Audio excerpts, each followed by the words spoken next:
Discuss کریں گے neonatal joints کے بارے میں.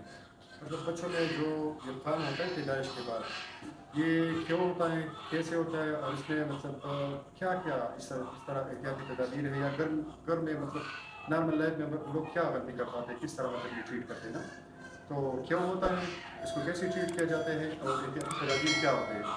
پھر تو یہ کہ ہمیں پتہ چلے کہ نیونیٹل جوائنٹس جو ہے جس طرح بچہ پیدا ہو جاتا ہے تو بچوں میں خون کا لیول تھوڑا زیادہ ہوتا ہے, ایچ بی ڈاؤن کرتے ہیں. بڑوں میں 12 سے لے کے 16 تک ہوتے ہیں, نیو برن بیبیز میں 18 سے 22 تک ہوتے ہیں. کیوں زیادہ ہوتے ہیں یہ بھی تھوڑا سا مطلب یہ بات بھی تھوڑی سی سیکھنی چاہیے.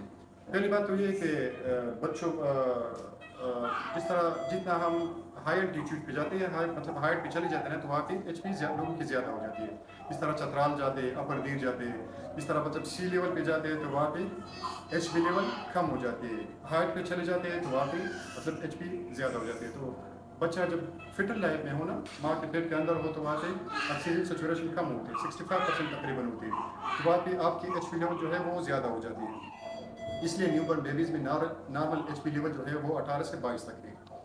اب یہ جوائنٹس ہوتا کس طرح ہے, جوائنٹس اس طرح ہوتا ہے کہ جب بچہ پیدا ہو جاتا ہے تو ایک تو فٹل ہیموگلوبن ہوتا ہے, جو ماں کے پیٹ کے اندر مطلب بچہ ہوتا ہے اس میں فٹل ہیموگلوبن ہوتا ہے.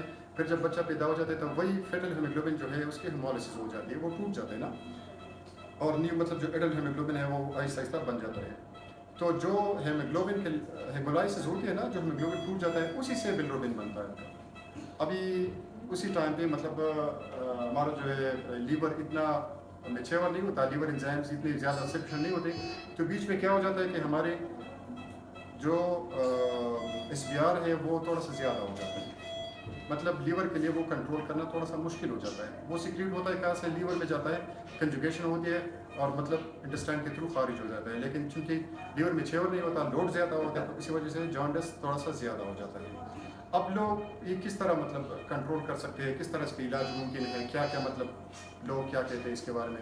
پہلی بات تو یہ ضروری ہے کہ 3 طریقے ہوتے ہیں جس کو ہم مطلب ٹریٹ کر سکتے ہیں نا, جو نیونیٹل جوائنٹس ہے بچوں میں جو ابتحان ہوتا ہے وہی. نمبر 1 طریقہ تو یہ ہے کہ اگر بچے میں تھوڑا سا کم سا جوائنٹس ہے تو اس کو ہم لٹاتے ہیں, دودھ میں لٹاتے ہیں, کمپلیٹ ایکسپوز کر کے اس کو 15 سے 20 منٹ تک مطلب دن میں 3-4 مرتبہ ہم لٹاتے ہیں.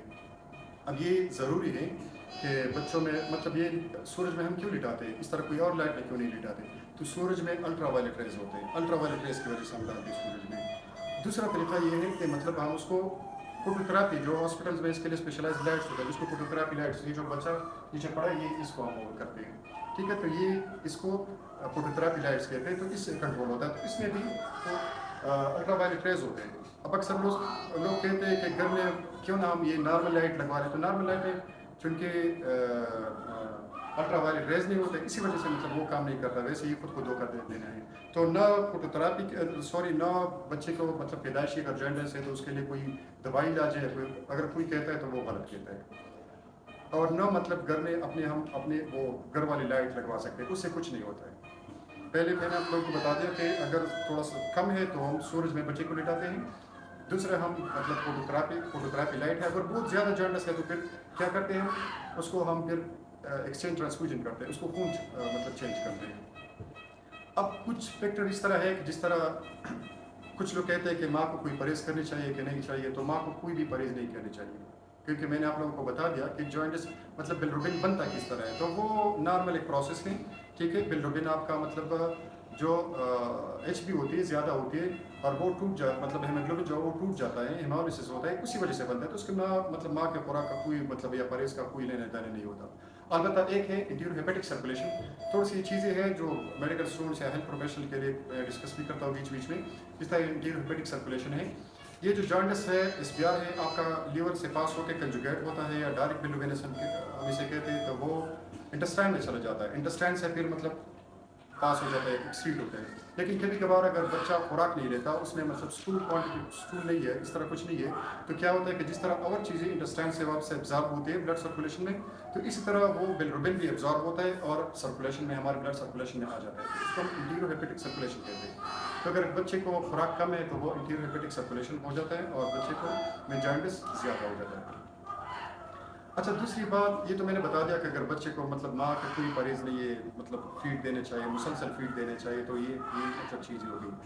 ٹریٹمنٹ کا بھی میں نے بتا دیا کہ ٹریٹمنٹ مطلب 3 چیزیں ہیں. ٹریٹمنٹ اس طرح مطلب کنٹرول ہو جاتی ہے اور کوئی دوائی علاج نہیں ہے. اگر کوئی مطلب انفیکشن ہے ساتھ میں وہ انفیکشن ٹریٹ کر لے لیکن جوائنٹس کے لیے اسپیسیفکلی کوئی ڈرگ ٹریٹمنٹ نہیں ہے. کوئی کہتا ہے تو غلط کہتا ہے. ٹھیک ہے اور یہ باقی یہ 3 طریقے تھے. تو اسی طریقے سے ہم اپنے بچوں کو مطلب بار بار فیڈ کرائیں. بار بار مطلب اگر اس کو جتنا بھی مطلب اس کو بھوک لگتی ہے بار بار فیڈ کرائے. ہر 2 گھنٹے بعد اس کو فیڈ کرائیے.